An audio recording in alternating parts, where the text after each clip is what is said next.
ობით ახლა სწორად ვიკვებები და როგორც ხედავთ შედეგი სახეზე არის დავიკერდით 18 კილო თუ 19 კილო ახლა კიდე პლუს სწორკვებაზე ვარ და ვიმატებ და სხვათა შორის აი ეს ჩემი აი ესენის რო შემიფასოთ რა სწორი კვება ძალიან მნიშვნელოვანი არის, ამიტომ თუ გგონიათ რომ ვარჯიშობთ და შეგიძლიათ მე რაღაცა ვარჯიშის მერე გახვიდეთ და შაურმა ჭამოთ, არასწორი მენტალიტეტი არის მეგობრებო, არ გამო. შაურმა ძალიან ცხიმიანი არის მაგალითად, ან თუ გგონიათ რომ ივარჯიშეთ, კარდიო გააკეთეთ, ირბინეთ და წახვედით დონატი ჭამე, ის დონატი იცი რამდენი კალორია არის, ანუ იმ კარდიოს ამოგიგდებს, ანუ კარდიო აღარ გაიკეთებია ჩათვალე. ამიტომ სწორად იკვებეთ, მეგობრებო, გაიხარეთ.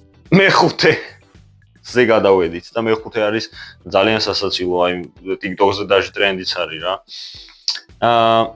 გოგოებს მძიმე წონებით ვარჯიში